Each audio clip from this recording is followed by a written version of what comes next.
Hi everyone, it's Frankie-Lou and Angus, and we're here today to talk with about all the mason bees. Mason bees. Yes, we love our honeybees, but long before we had our honeybee hive, we were mason beekeepers, weren't we, Angus? Yep, for a long time. It's awesome. They are It's awesome. fun and it's easy. It's fun and easy, yeah. And cheap. And cheap compared to honeybees, that's for sure. So what are mason bees? Well, there's a lot of things about mason bees that make them special. They're amazing pollinators, aren't Yeah. they? One mason bee can pollinate the same amount in one day as 100 honeybees. Yeah, it's pretty incredible.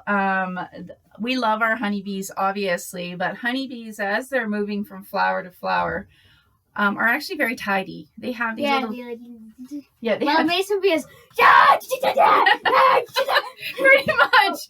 Honeybees have these pockets that they very carefully collect stuff in, whereas mason bees just have a fluffy kind of front, and they literally dive bomb those flowers. And they move hundreds and hundreds of flowers, way more than honeybees do. So they actually tend to pollinate a ton more. Like Angus said, they've done some studies, and they think that they could pollinate probably about 100 times more than their bigger relatives, the honeybees. There's about 300 different varieties of mason bees in the northern part of the world, and about 125 of those live in North America. So we're very fortunate. There's a lot of different mason bees that live around here, and but that being said, they often get misunderstood and often get... Here are the common misunderstandings. Yes, what's that? 1, they make honey. No, they don't. They don't make honey. They do collect nectar for their young. But they don't make honey. They don't make honey, okay? Number 2, carpenter bees. Yeah, they don't make holes themselves. They just find holes that have already been made by other things. Yeah, they're opportunistic. They find things that exist already that are the perfect hole for them. And they can range in size from half a centimeter, so it's pretty small, to almost 2 centimeters. So different sizes of holes are appropriate. Yeah. And then what are some of the other misunderstandings about them? They have a very painful sting. They don't sting. They have the... Well, actually, they can. They can. But it's like a mosquito bite. Yeah, they don't have a barb on their stinger. And honestly, we've handled... And they have barely any venom in that stinger. How many have we handled in our lives? Several thousand. Several thousand. And you can play with them. You can play with them, yeah. The only time they'll ever sting you is if you're squishing them. If you squish one, you'll get stung, but you might not even know you got stung because they're so gentle. And then another, so they're not making holes, they're not damaging your wood, they're actually just using holes that are already there. Carpenter bees is a really, really dumb name. Okay, they're mason bees. And another thing is they often get mistaken for flies. So what we would suggest that you do is the next time you go to swatch something that you think is a fly, take a good look at it. There's a chance it might be a mason bee because, like we said, they're half a centimeter to almost 2 centimeters, and they're all different colors and they're all different shapes and sizes. So just take a look, because some of them actually do look like flies, and others look like wasps, like little wasps. We found some tiny ones, and we found some big ones. So they're all over the place here. Yep. The other thing that's really cool about mason bees, is they're not a hive animal. They're solitary. So actually 92% of the bees are solitary bees. Yeah, in the world, and that's mostly mason bees. But every female is fertile. Every female lays eggs, and there's no such thing as a worker bee. She does all the work herself. So that brings us to their life. There's no queens. Yeah, well, every female's a queen in a way. So that brings up their life cycle and what they do. So what happens is when the females emerge from their cocoons, they run around like crazy. Well, they're usually bred immediately with the males, and we'll talk about why that happens in a minute. And then they fly around like crazy, collecting up what we call a little feast pocket, okay? A meal ball. A little meal ball, yeah. And what they do is they find an appropriate size tube. They fly on in there. They choose it. It might take them days to choose what they're gonna use. They fly right on in there. They put that little feast ball in, and then they lay an egg. And then they put some mud. Mud, and that's why they're called mason bees. Because then it will keep repeating that. Yeah, they keep egg, feast ball, mud. Egg, feast ball, mud. Or feast ball, egg, mud. Right. Okay. So that, and then they'll seal the whole thing up with another bit of mud. And the way that they lay it is they usually will lay 4 or 5 female eggs. And then 2 to 3 male eggs. Yeah. And then what happens, I'll actually show you, we have one of our homes here. Yep. And we got a tube here. Let's see if any of these have emerged yet. Okay, we've got some emergencies happen here because these tubes, if you look at these tubes, you very carefully, we can you can see the mud. See, there's mud, but on this middle one here, I think a boy has left there because it's not capped right off at the very end. And that makes sense because I have seen some little boys flying around here in our greenhouse. They are You can tell that they're boys because they have a white fluff dot. They have this fluffy little thing. Some people call it a mustache. It's so cute. You can always tell where the boys are. So it looks like we've had at least one boy, maybe 2, emerge from these tubes.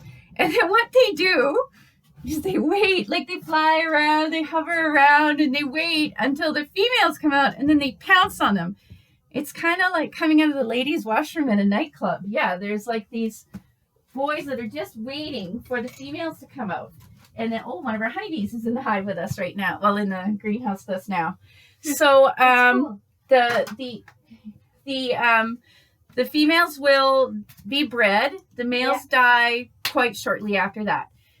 The females, though, can be around for like another 4 to 6 weeks, and they will continue laying eggs until they die. And so they do they'll fill a few different tubes up over time. Yeah. So how can you help the mason bees? Yeah. Wait, one more thing about the life cycle. Right. They'll sit in those tubes for until the eggs will hatch after about 10 days. The larva will eat all that delicious little feast ball that the mom made for it. Then they'll spin themselves a cocoon and they'll sit in that cocoon all winter. Yeah, they actually become the adults shortly after they spin the cocoon, and they hibernate as an adult inside that cocoon. Yeah, and okay, so how can you help the bees? Well, there's different ways. You can create nice little habitats for them. Yeah. We want them in our greenhouse. We actually have several bee houses in here. Yeah. And here's how you can make one. Yeah, Angus actually, if you don't want to spend a lot of money, Angus likes to make these. He's basically taken don't use cedar. I know usually you want to use cedar for a lot of stuff. That is kind of volatile to them. The oils in cedar's too volatile and will damage the... Okay, sorry. So what He's you do... going to show. I'll just stand back here. Is you get a drill bit and you put it in a drill about...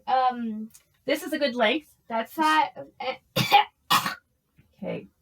5/16 of an inch. Okay, or you can use different sizes because, like we said, they're everything from 0.5 centimeter. Yeah, so 2 millimeters. Like probably the average of 5/16. So then you drill holes down into a piece of wood that isn't cedar. Yeah. And then you put it somewhere in the greenhouse. Yeah, and we like to put them eye level, a little higher than eye level, because we honestly do like to watch them. Here, let's put this one here for now. And we like to have it so that it's the morning sun will wake them up right away when they do start to emerge. Okay? Yeah. There are other if you don't want to do this yourself, you can buy all sorts of different, we've got several types. We just purchased this year. It's awesome. We're rather excited about it. So basically, it's held together with an elastic. And then it's like several layers of wood with holes on them, and then you'd open them up to get the cocoons out. Yeah, and so you can let them hatch in your hand. Yeah, we actually do like to sometimes harvest the cocoons. We leave a bunch completely alone and just let them do their thing naturally. But Angus and I enjoy handling the young ones so much that we like to harvest the cocoons and keep them in the fridge. Yep. So we can see you.